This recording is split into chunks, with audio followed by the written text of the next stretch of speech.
देखिए, जो भारत ने हमला किया था ये बड़े पिन पॉइंट टारगेट पे किया था। ये टेररिस्ट के ठिकानों पे किया था।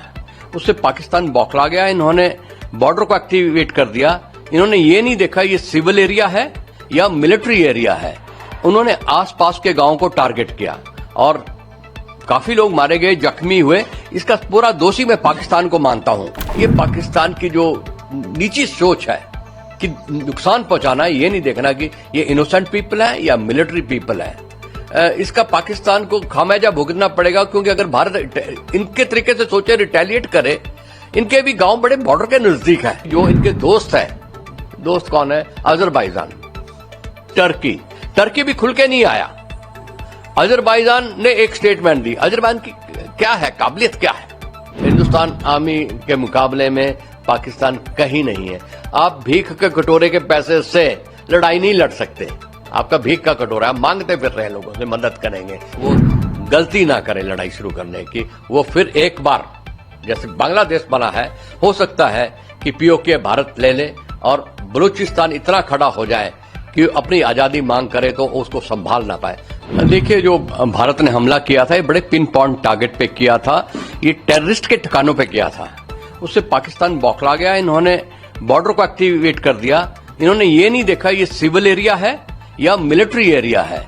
उन्होंने आसपास के गांवों को टारगेट किया और काफी लोग मारे गए, जख्मी हुए। इसका पूरा दोषी मैं पाकिस्तान को मानता हूं, क्योंकि पाकिस्तान ने सिविलियन पॉपुलेशन की परवाह नहीं की, जबकि हम हमेशा ही ध्यान रखते रहे, चाहे बालाकोट था, चाहे सर्जिकल स्ट्राइक थी, चाहे ऑपरेशन सिंदूर, किसी में भी हमने सिविलियन को टारगेट नहीं किया।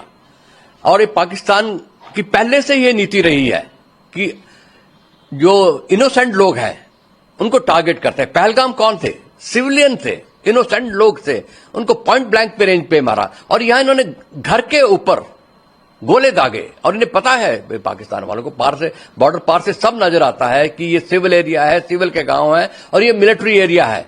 ये पाकिस्तान की जो नीची सोच है कि नुकसान पहुंचाना है, ये नहीं देखना कि ये इनोसेंट पीपल है या मिलिट्री पीपल है। इसका पाकिस्तान को खामियाजा भुगतना पड़ेगा, क्योंकि अगर भारत इनके तरीके से सोचे, रिटेलिएट करे। इनके भी गांव बड़े बॉर्डर के नजदीक है। उनका काफी नुकसान हो सकता है। पर मुझे पूरा यकीन है, जैसे हम लोग विश्वास रखते हैं, भारतीय सेना विश्वास रखती है, भारतीय सरकार विश्वास रखती है, भारत के लोग विश्वास करते हैं कि इनोसेंट लोगों का कभी भी किसी किस्म से नुकसान ना हो। हम ये नहीं करेंगे जो पाकिस्तान कर रहा है। पाकिस्तान में अभी क्या इस पे रिएक्शन रहेगा? अभी जो स्ट्राइक गई है, अभी पाकिस्तान थोड़ा बौखला गया है। हालांकि वो बड़ी बड़ी बातें कर रहा है, वो उन्हें करने पड़ेगी फेस सेविंग के लिए, पब्लिक के सामने अपनी इमेज बचाने के लिए, और इन्हें दुनिया के सामने भी अपनी इमेज बचानी पड़ेगी। जो इनके दोस्त हैं, दोस्त कौन है? अजरबैजान, टर्की भी खुल के नहीं आया। अजरबैजान ने एक स्टेटमेंट दी। अजरबैजान की क्या है, काबिलियत क्या है? जब उनका आर्मेनिया के साथ युद्ध हुआ था तो वो टर्की की सपोर्ट के साथ पूरा करता रहा और उन्होंने उसको बर्बाद किया। और ये वही सोच रहे हैं कि शायद ये हम आर्मेनिया नहीं है, अजरबैजान के जान के पास कुछ नहीं है।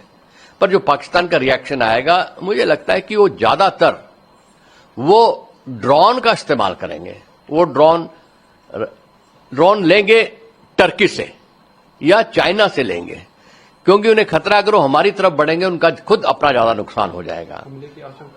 हमले की आशंका उसके बाद हो सकती है, जब वो, जैसे हमने स्टैंड ऑफ अटैक किए, हमने अपनी टेरिटरी से उनके अंदर गोले दागे, मिसाइल दागे। वो भी वहां से ड्रोन लॉन्च करेंगे जिसके ऊपर कोई नहीं बैठा है, हमले करेंगे।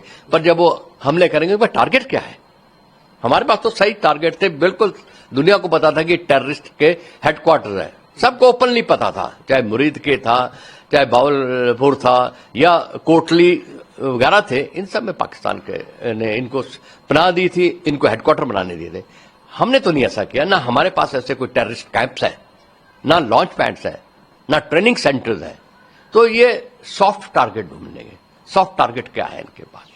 ये आसपास के गांव पे हमला करेंगे या कुछ हिंदू मंदिरों पे भी कर सकते हैं कि भी हमने मस्जिदों का बदला ले लिया है, वो भी कर सकते हैं। और अगर वो मिलिट्री टारगेट पे आते हैं या हमारे इंफ्रास्ट्रक्चर पे जैसे रेल पे आते हैं या एयरपोर्ट की तरफ करने की कोशिश करते हैं, तो वो तो फिर ऑल आउट वॉर की वो अपनी तरफ से शुरुआत करेंगे, हमारी तरफ से नहीं करेंगे।